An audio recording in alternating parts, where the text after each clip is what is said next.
샬롬 거래의 기술 26번째 제13장 텔레비전 시티 프로젝트. 사업을 해오면서 가장 어려웠던 일은 59번가와 72번가 사이에 있는 강변 부지 78에이커 즉 웨스트사이드 부지에 대한 권리를 포기한 것이었다. 1979년 여름의 일이다. 그러나 또 가장 손쉬웠던 일은 그 땅을 1985년 1월에 다시 사들인 것이다. 나는 내가 손대는 거래에 대해서는 매우 열성적이지만 그 땅이 오늘날 미국에서 가장 장래가 밝은 미개발 지역이라고 주장하는 사람들의 말은 믿지 않는다. 웨스트사이드 부지를 사기 위해 내가 에커당 100만 달러가 넘는 9,500만 달러를 지불했다고 보도됐으나 사실과는 거리가 멀다. 돈의 가치를 따져보면 1979년에 내가 사려고 마음먹었던 금액보다 1985년에 실제로 치른 대금은 훨씬 적다. 1979년부터 1985년 사이에 맨해튼의 땅은 대부분 5배나 가격이 상승했다. 심지어 건물을 완공하기 전에도 땅값이 올라 꽤 많은 이익을 남기고 매각할 수 있을 정도였다. 그러나 나는 여러 차례의 제의를 거절했다. 딱 한 가지만 비교해 보라. 웨스트사이드 부지를 구입한 직후 몇몇 개발업자들은 그것보다 좁은 콜럼버스 서클 콜러시엄 부지를 5억 달러에 구입했다. 불과 4블럭 떨어진 곳이었다. 웨스트사이드 부지는 은행이 저당권을 압류한 뒤 경매에 붙이기 직전에 내게 넘어왔기 때문에 매입 가격이 꽤 저렴했다. 또 그 부지에 건물을 지으면서 1년 안에 수백만 달러의 현금을 지불할 의사와 능력 있는 사람이 얼마 없다는 점도 가격이 낮아진 원인이었다. 1974년 펜세트럴 철도 회사로부터 웨스트사이드 부지에 대한 선택 매매권을 매입한 것은 내가 맨하튼에 성사시킨 최초의 대규모 사업이었다. 그 당시 뉴욕시는 파산 직전이었고 웨스트사이드는 주거지로서는 신통치 않게 여겨지고 있었다. 그러나 싼 가격으로 맨하튼 중앙에 강변 부지를 구입하면 크게 잘못될 리가 없다는 내게는 신념이 있었다. 그로부터 5년 뒤 내가 계획하고 있던 중상층을 위한 주택 사업에 대한 정부 보조금은 고갈되었고 웨스트사이드 지역에 대한 지역 주민들의 개발 반대 운동이 극에 이르렀다. 은행들도 대규모 개발 사업에 대한 융자를 여전히 꺼렸다. 무엇보다 중요한 점은 내가 그때 다른 계획 즉 코모도 하얏트 트럼프 타워와 애틀랜틱 시티의 카지노 등 새 사업을 추진하고 있었다는 사실이다. 게다가 개인적인 능력이 제한된 시점에서 많은 비용이 드는 사업 때문에 부담을 느끼고 싶지도 않았다. 나는 여러 사업에 몰두하기보다는 하나의 중요한 사업을 추진하는 데 모자람이 없도록 막대한 현금을 조달했다. 또한 사업 실적이 좋았기 때문에 은행들은 무슨 사업을 하든 기꺼이 융자를 해주었다. 내가 1979년 권리를 포기한 직후 펜션트를 사는 웨스트사이드 부지를 친구인 에이브 허시펠드에게 팔았다. 허시펠드는 곧 동업자를 구했다. 동업자로서 나선 프란시스코 마리크는 1963년에 고국 아르헨티나에서 정부 발주 교량 건설로 돈을 모은 사람이었다. 마크리가 사업을 실질적으로 또 맡았고 허시펠드는 이익을 일부러 챙기되 사업에는 손을 대지 않기로 했다. 마크리는 사업 관리를 전직 물리학 교수인 카를로스 바르샤브키에게 일임했다. 그는 마클리의 아르헨티나 국내 회사인 비에 캐피털을 경영을 맡았었다. 마클리 진영에는 유능한 인재들이 많았다. 다만 부동산 개발 사업을 하기에는 특히 어려운 지역인 뉴욕에서 일해본 경험이 없는 것이 흠이었다. 맨해튼에서 대규모 개발 사업을 하기 위한 관건은 경제적으로 수지가 맞는 건물을 짓기 위해 필요한 허가를 받는 일이다. 대지의 형질 변경은 몹시 까다로운 데다가 고도의 정치적 노력이 필요하다. 시간도 많이 걸리고 지역 단체와 정치가는 물론 10명의 심의 주 관리까지 거쳐야 한다.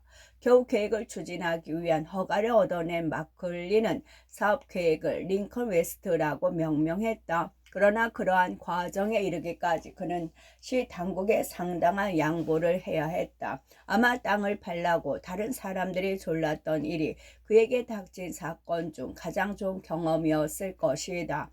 마크리가 체결한 계획대로 건물 공사를 했더라면 수억 달러의 손해를 보았을 것이다. 마크리는 선량하고 괜찮은 사람이지만 슬프게도 시작할 때부터 중대한 오판을 했다. 그는 웨스트사이드 부지와 같은 큰 사업에서도 모든 경비를 중단하고 상당한 이익을 남길 수 있다고 판단했다. 실제로는 질 건물을 포함한 전체 사업이 자체적으로 경비를 중단하도록 추진되지 않으면 이익을 남기기 전에 쫄딱 망할 위험이 크다. 마크리가 교량 건설의 원칙을 주택 사업에 적용하려고 애쓴 것도 문제였다. 정부와 계약을 체결해서 다리를 건설할 때는 소유 예산을 산정해서 그것을 근거로 계약을 체결하면 된다. 이익을 내려면 예산에 맞춰 공사를 추진하기만 하면 된다. 그러나 주택 사업은 완전히 다르다. 건축비는 측정할 수가 있으나 수입은 판매에 따라 좌우되기 때문에 계산할 수가 없다. 가구당 공사비가 얼마며 판매하는데 얼마나 시간이 소요되고 유지비가 얼마나 드는지 하는 문제들이 변수가 된다. 비용을 적게 쓸수록 나중에 손해볼 위험성이 그만큼 줄어드는 것이다. 마크리는 사업을 시작하기 위해 거의 3년을 소비했다. 사업 승인을 내주는 대가로 될 수 있으면 많은 보상을 받고 싶었던 시 당국은 마클리에게 계속 양보를 요구했다. 우선 그곳에서 가장 가까운 72번가 지하철역을 새로 단장하는 비용 3천만 달러를 기부받았다. 그렇지만 지하철역 보수는 4피트짜리 플랫폼 하나만을 넓히는 정도로 끝이 났다. 3천만 달러면 지하철역 하나를 새로 지을 수 있는 돈이다. 다음으로 마크리는 웨스트사이드 부지에서 절거된 무게 열차를 남부 브론코스에서 운행시키기 위해 500만 달러를 쾌척했고 건축을 시작하면서 공원 시설을 위해 3천만 달러를 기부하기로 약속했다. 나중에 그는 또 시립 미식축구장까지 연결되는 새 도로마저 건설해 주기로 약속했는데 아마 수천만 달러의 건설비가 들 만한 사업이었다. 콘 에디슨이 웨스트사이드 지역에 있는 자기 회사의 굴뚝을 새로 짓기 위한 비용을 떠맡으라고 요청했을 때도 마크리는 선선히 승낙했다. 그것은 도저히 상식적으로는 받아들일 수 없는 일이었다. 나는 마크리를 만나 왜 승낙을 했느냐고 물었다. 앞으로 수년간 그 회사로부터 수십억 달러어치의 전기를 사서 쓰는 것으로 충분하지 않느냐고 물었다. 마크리의 설명은 이러했다. 그들이 내 사업에 반대하겠다고 얘기를 하더군. 어쨌든 우리 계획이 중요한 거니까 굴뚝 하나 세우는데 얼마나 들겠어? 나는 마크리가 검토조차 해보지 않았음을 알았다. 바늘같이 가는 물건도 공중에 500피트 높이로 세우려면 빌딩 한 채 세우는 비용이 든다. 아마 공사 비용이 3천만이나 4천만 원 달러는 들걸. 나의 말을 듣고도 그는 당황한 기색이 없었다. 마크리는 1억 달러 이상을 남에게 선선히 내준 뒤에야 정신을 차렸다. 더욱 안 좋았던 점은 건물 한 채 짓기도 전에 아파트 한 채 팔기도 전에 약속한 돈을 내주었다는 사실이다. 그가 합의해준 개별 계획도 좋은 것이 아니었다. 그는 100에이커의 부지에 4,300 가구가 채 못 되는 아파트를 지으려고 했다. 교외에 있는 3층짜리 아파트 촌보다 밀집도가 낮게 계획된 것이다.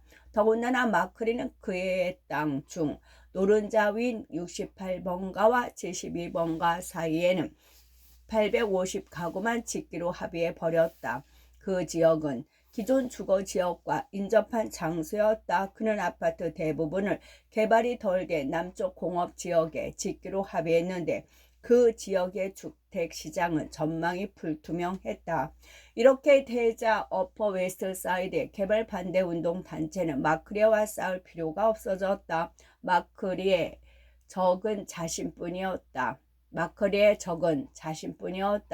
마크리가 저지른 마지막 큰 실수는 링컨 웨스트 계획에 대해 아무런 기대를 불러일으키지 못한 점이다. 4년이나 그 끔찍한 땅을 소유하고 있는 동안 신문에는 링컨 웨스트 계획에 관한 기사가 한 줄도 나가지 않았다. 심지어 이 계획이 미국에서 제일 규모가 크고 잠재적으로 중요한 사업의 하나임에도 불구하고 링컨 센터 서쪽에서 진행되는 그런 사업 정도로 인식되기까지 했다. 150가구 정도의 고층 빌딩은 뉴욕에서는 보통 2년 안에 팔린다. 시장 사정이 좋고 선전을 잘해야 하지만 새로운 개발 지역에서 수천 가구분을 팔기 위해서는 물건이 특별해야 하고 아주 적극적인 판매 전략을 갖춰야 한다. 마크리는 두 가지 모두 갖고 있지 않았다. 그가 계획한 링컨 웨스트는 1960년대에 맨해튼 주위에 지어진 10개의 공공주택 단지처럼 아무런 영감도 없고 평범하기만 한 20여 개의 비교적 낮은 벽돌 아파트 단지였다. 3년간에 걸쳐 마크리가 방문한 최소한 10개의 은행 중 어느 한 곳에서도 그의 건축 공사를 위해 대출할 의사가 없었다는 사실은 놀랄 일이 못 된다. 비록 그 은행들은 10개나 되는 뉴욕의 개발 사업에 돈을 쏟아붓고 있었지만 말이다. 1983년이 저물 무렵 마크리는 현금 사정이 나빠졌다. 포클랜드 전쟁의 영향으로 아르헨티나에서 사업 수익이 타격을 받았기 때문이다. 그 시점에 이미 마크리는 건축, 인력, 환경 영향 평가, 유지비 등으로 1억 달러 이상을 투입한 뒤였다. 위기에 빠진 그는 땅을 구입하기 위해 체이스 맨해튼 은행에서 융자받은 자금의 상환조차 제대로 할 수가 없게 됐다. 1984년 봄 에이브 헤스펠트가 나에게 전화를 걸었다. 마크리가 곤란을 겪고 있으며 땅을 팔고 싶어 한다는 것이었다. 나는 마크리를 찾아갔고 장시간 협상을 벌였다. 그는 조금이라도 이익을 남기고 싶어 했다. 그러나 은행은 그의 목을 죄고 있었다. 11월 드디어 약 1억 달러의 현금 매입 계약을 체결했고 체이스 맨해튼 은행도 상당 부분을 융자해 주기로 동의했다. 마크리가 내게 땅을 넘긴 이유 중 하나는 확실하건대 그 거래 전부터 내가 그에게 호의를 베풀었기 때문이다. 1984년 초에 처음 만난 직후 우리는 땅을 내게 넘기기로 잠정 합의를 했었다. 그는 땅을 팔아야 할지 확실히 결정하지는 못했지만 최소한 구매 취지서에는 서명을 하고 싶어 했다. 부동산 거래를 할 때 특히 뉴욕에서는 무엇보다 구매 취지서에 서명을 해서는 안 된다는 사실을 알아야 한다. 간단하고 구속력 없어 보이는 구매 취지서를 무효로 하려면 몇 년 동안 재판을 해야 할 경우도 있기 때문이다. 마크리는 이러한 사실을 이해하지 못한 상태였으며 더구나 나의 변호사인 제리 슈레이저는 보통보다 상당히 구속력이 있는 구매 취지서를 작성했다. 나와 제리는 1984년 중반 무렵 세리 네덜란드 호텔의 좋은 객실에서 마크리가 구매 취지서에 서명하는 장면을 지켜보았다. 마크리 쪽에서는 젊은 아들과 크리스티나라는 미녀 통역이 참석했다.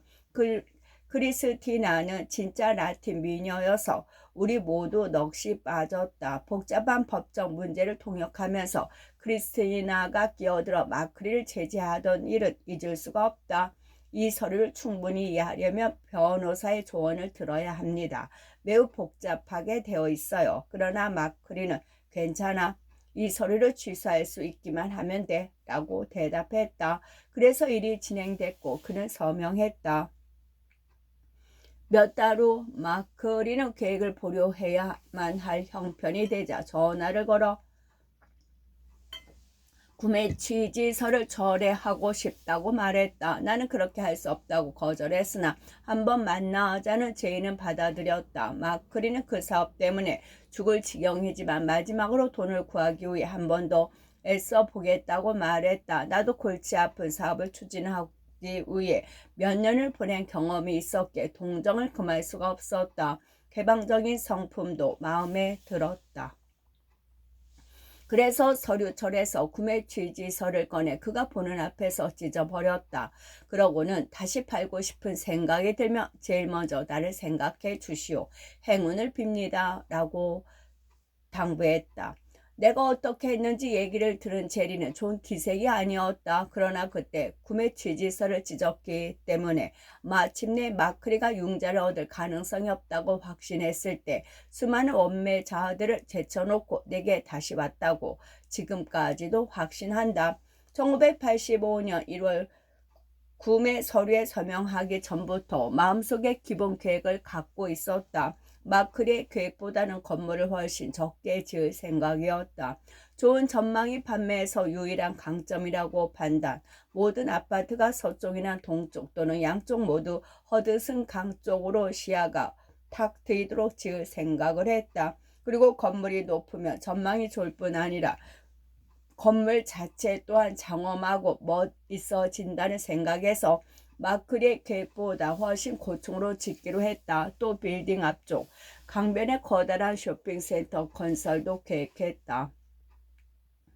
맨하튼의 어퍼 웨스트 사이드 지역에는 무엇보다 대규모 슈퍼마켓, 양화점, 약국, 철물점 등의 쇼핑센터가 필요하다고 생각했기 때문에 브로드웨이, 암스테르담과 콜럼버스가의 임대료는 너무 비싸 소규모 상인들이 발붙일 수가 없었다.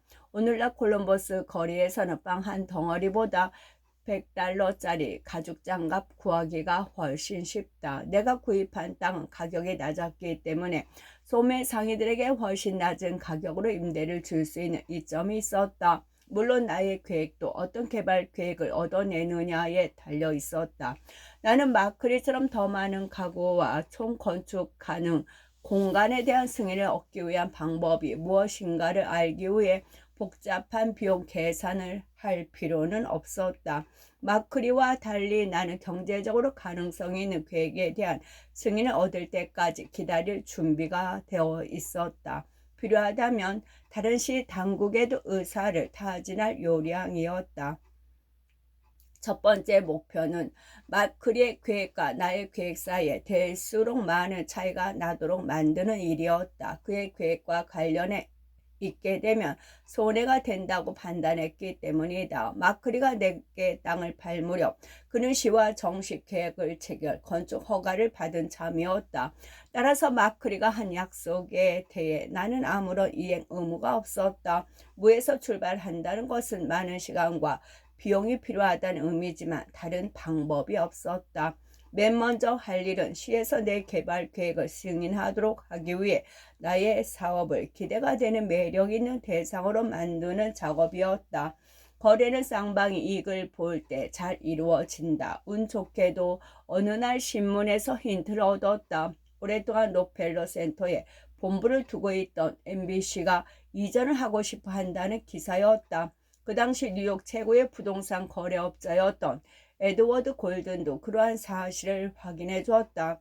MBC가 고려 중인 가능성 중 하나는 뉴저지로 옮기는 방법이었는데 그럴 경우 낮은 세금과 저렴한 땅값 때문에 상당한 비용을 절약할 수 있었다. 시로서도 큰 회사를 놓치면 나쁜 일인데 하물며 MBC를 잃는다는 것은 보통 일이 아니었다. 우선 경제적인 측면에서 손해였다.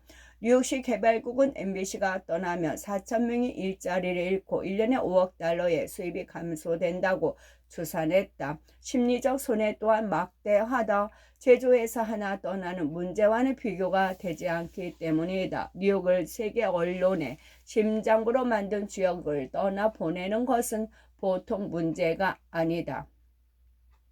ABC와 CBS는 거의 모든 프로그램을 로스앤젤레스에서 제작하고 있다. MBC는 여전히 투데이쇼, 레이트 라이트 위드 데이비드 레터먼, 코스비 쇼, 세터데이 나이트 라이브 등의 프로를 뉴욕에서 제작하고 있다. MBC가 떠나며 인류 방송사와 최고 수프로의 본거지가 되는 기쁨과 영광을 누릴 수 없게 된다. 그것은 마치 엠파이어 스테이트 빌딩이나 자유의 여신상이 없는 뉴욕을 연상하는 것과 마찬가지다. 웨스트사이드 부지를 소유하고 있는 나로서는 누구도 대적할 수 없는 조건을 MBC에게 내걸 수 있었다. 즉 할리우드의 영화 촬영소 스타일의 거대한 단층 스튜디오를 지을 만한 공간을 가지고 있는 것이다. MBC는 록펠러 센터에 120만 평방피트 규모의 건물을 갖고 있다. 나는 200만 평방피트와 더불어 장차 확장 공사를 위한 대지를 내줄 수가 있었다. 내가 생각하고 있던 건물을 지은 뒤에도 충분한 공간이 남게 되어 있었다. 게다가 땅값이 쌌기 때문에 뉴욕의 어느 곳보다 훨씬 싼 가격을 제시할 수 있었다. 그렇지만 뉴저지와 경쟁이 되기 위해서는 시로부터 세금 감면을 받아야 했다. MBC를 머무르게 하는 것은 경제적으로 뉴욕의 이익이라는 점도 잘 알고 있었다. 생각하면 할수록 내 아이디어가 마음에 들었다. 궁극적으로 MBC가 내 땅으로 옮겨오지 않는다 하더라도 그곳은 TV 방송국이 영화 스튜디오를 짓기 위해서는 기가 막힌 장소였다. 상대가 MBC든 그 어떤 매체든 스튜디오 사업은 전망이 좋을 거라고 판단이 섰다. MBC로부터 확약을 받기도 전에 나는 스튜디오를 비롯한 건축 계획을 설계하기로 결심했다. 첫 단계로 텔레비전 시티라는 이름을 생각해냈다. 두 번째로 애써야 할 일은 사람들이 나의 계획에 관심을 갖게 하는 방법을 찾는 것이었다. 많이 알리고 많은 관심을 갖게 만들수록 구매자들은 쉽게 매력을 느끼게 된다. 많은 건축업자들은 기껏해야 건물을 지은 뒤에야 광고를 한다. 나는 웨스트사이드 부지 구입 전에도 세계에서 가장 높은 빌딩의 건설을 생각했었다. 나는 항상 초고층 빌딩을 좋아했다. 어린아이였을 때 뉴욕에와 아버지를 졸라 그 당시로는 세계에서 제일 높은 건물인 엠파이어 스테이트 빌딩 구경을 갔던 일이 지금도 기억난다. 그 후 시카고의 시어스 타워가 세워져 타이틀을 가져갔다. 나는 세계에서 제일 좋은 빌딩을 뉴욕에 다시 세워야 한다는 생각을 품었고 뉴욕은 그런 자격이 있는 도시이다. 그러나 그런 빌딩은 손해를 끼치는 주범이다. 50층 이상의 건물을 짓게 되면 건축비가 기하학적으로 늘어난다. 만약 이익이 유일한 목표라면 150층짜리 건물을 짓는 것보다 50층짜리 건물 3동을 짓는 것이 훨씬 유리하다. 그러나 한편으로 최고의 빌딩은 관광객들의 관심을 끌어 스스로 건축비를 뽑아낼 수도 있다는 생각이 들었다. 내가 그랬던 것처럼 수백만 명의 관광객이 엠파이어 스테이트 빌딩을 구경하러 오지 않는가.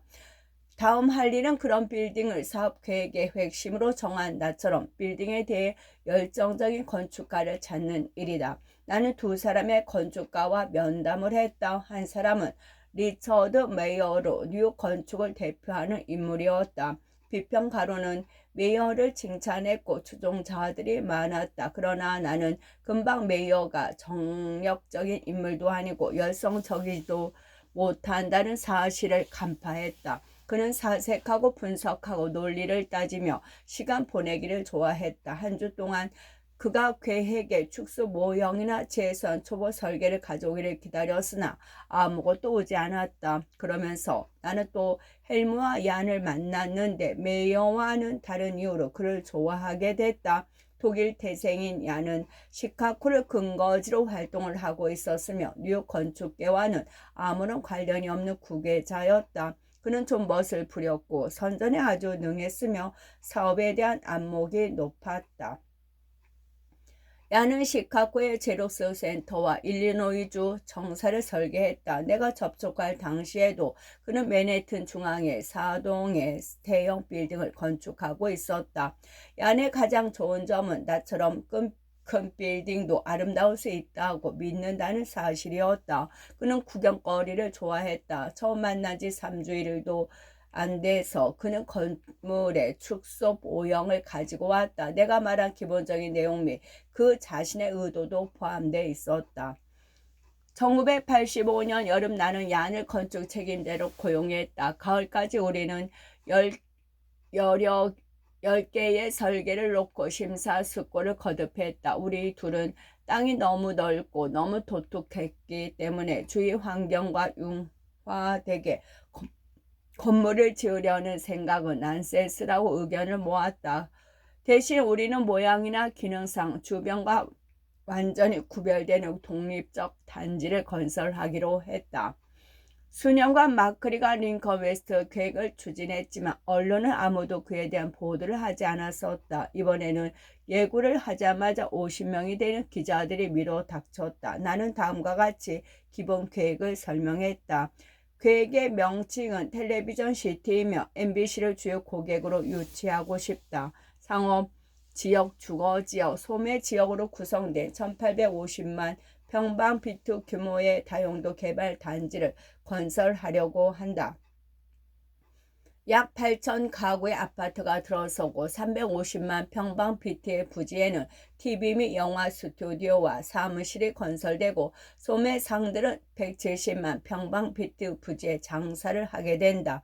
8,500대의 주차 시설을 만들고 열세 블록에 이르는 강변 산책로가 있는 약 40에이커 공원 및 광장을 갖출 계획이다. 중앙에는 시어스 타워보다 200피트가 높은 1670피트짜리 세계 최고 빌딩을 세운다. 이 계획은 단순하고 웅대하기 때문에 멋져 보였다. 세계 최고의 빌딩 외에 우리는 7동의 건물만을 추가시켰다. 3동은 북쪽에 4동은 남쪽에 짓기로 했다. 건물 앞에 3층으로 된 플랫폼을 설치, 주차장과 쇼핑센터를 만들고 꼭대기에는 산책로를 만들어 바로 옆에 있는 웨스트사이드 고속도로보다 조금 높은 위치에서 구경을 할 수 있도록 하는 계획도 세웠다. 그렇게 되면 아무 장소에서나 강 쪽을 조망할 수 있다. 공원 부지도 굉장히 넓게 잡았다. 모두 합치면 우리의 계획은 마크의 계획보다 약 절반가량이 더 컸다. 그럼에도 빽빽하게 건물이 들어선 시내의 다른 소규모 개발업자의 계획보다 밀집도가 낮게 설계됐다. 대부분의 기자들은 개발 계획의 세부 사항에 대해 별 관심이 없어 보였다. 대신 그들은 센세이셔널할 측면을 찾고 있었다. 그것이 오히려 내게는 유리하게 작용했다. 나는 밀집도 및 교통 문제 그리고 여러 건물의 복합 문제 등에 관해 답변 준비를 했으나 기자들은 세계 최고의 빌딩에 관해서만 알고 싶어 했다. 세계 최고의 빌딩 때문에 나의 계획은 즉각 신비로운 대상이 되었다. 밤에 집에 돌아온 나는 레이건 대통령과 고르바초프의 정상회담 뉴스가 첫 뉴스로 나오리라고 기대하면서 CBS의 이브닝 뉴스를 보기 시작했다. 앵커맨인 댄 레더는 정상회담을 취재하기 위해 제네바에 있었다. 그런데 하루의 중요 뉴스를 요약한 뒤 레더는 갑자기 나의 계획을 보도하기 시작했다. 오늘 뉴욕에서 도널드 트럼프가 세계 최고의 빌딩을 세우겠다는 계획을 발표했습니다. 세계 최고의 빌딩이 나의 계획을 위한 더없이 강력하고 매혹적인 상징이었음을 보여주는 사건이었다. 충분히 예상을 하고 있었지만 세계 최고의 빌딩에 대한 반응은 모두 긍정적이지는 않았다. 논란이 생김으로써 그 계획은 계속 보도되었다. 비평가들은 그렇게 높은 빌딩은 불필요하며 그렇게 높은 집에서 살고 싶어하는 사람도 없고 트럼프는 그런 고층 빌딩을 질 능력도 없다고 주장했다. 뉴스위크는 한쪽 전면을 할애해 도널드 트럼프의 오만한 야망이라는 제목의 기사를 썼고 뉴욕타임스도 사설로 다루었다. 뉴욕타임스의 사설은 나의 계획에 대한 신뢰성을 높여주었다고 생각되는데 시간이 흐르면 위대한 꿈과 헛된 망상은 가려진다. 150층짜리 빌딩에서 뉴욕과 다른 모든 지역을 굽어보려는 도널드 트럼프의 꿈은 정확하게 묘사하기에는 아직 시기가 이르다라는 내용이었다. 세계 최고의 빌딩에 대한 가장 좋은 반응은 칼럼 리스트 조지 웨일의 반응이었다. 나는 유행에 도전하는 것을 두려워하지 않는 그를 항상 좋아했다. 도널드 트럼프는 이성적인 인물은 아니다. 그렇지만 다행스럽게도 인간은 이성에만 의지해서 살 수는 없다. 과도한 것도 미덕이 될 수 있다고 믿는 사람이 트럼프다. 그는 미국의 분출하는 에너지를 상징하는 맨해튼의 마천과 같은 미국인이다. 그는 최고층 빌딩은 필요 없다는 이유 때문에 그것이 필요하다고 말한다. 그는 건축상의 풍요가 우리에게 유익하다고 믿고 있으며 일리가 있는 주장이다. 성급함과 열정 그리고 중동은 미국의 특성 중 일부다. 단 한 가지 유감스러운 점은 윌이 뉴욕 도시계획위원회에 관여하지 않고 있었다는 사실이다. 놀랍게도 시간이 흐름에 따라 세계 최고의 빌딩에 대한 반대는 점점 수그러들었다. 비평가들은 대신 개발 계획 중 다른 분야에 관심을 기울였으며 나는 별 문제가 없을 것으로 예상하고 있었다. 그런데 유독 뉴욕타임스의 건축비 평가인 폴 골드버거가 텔레비전 시티에 대한 공격을 잇따라 퍼부었다. 계획이 발표된 뒤 일주일 만에 골드버거는 트럼프의 재건 계획은 공중 누각일 뿐인가 라는 제목의 긴 기사를 썼다. 그가 고층 건물을 싫어한다는 점을 제쳐놓으면 그의 비판 요지는 나의 계획이 주위 환경과 충분히 연결되지 않는다는 점이었다. 그런데 그 점이 바로 내가 제일 좋아하는 사항이었다. 나는 주위와 뒤섞여 버리는 건물은 최대의 실패작이라고 확신하고 있다. 10년 전 코모드 하얏트 호텔을 개축할 때 똑같은 경우가 생겼었다. 주위에 있는 그랜드 센트럴이 쇠퇴하던 시기였고 이 때문에 반사 유리로 외부 장식을 한 특별한 형태의 호텔을 지어야만 성공을 하리라는 생각이 들었다. 그래야만 주변에 있는 멋없는 오래된 건물들과 분명히 구분이 되기 때문이다. 그 호텔은 굉장한 성공을 거두었고 마침내 비평가들까지 생각을 바꿔 좋은 평을 해주었다. 골드버거의 기사를 읽으면서 끝.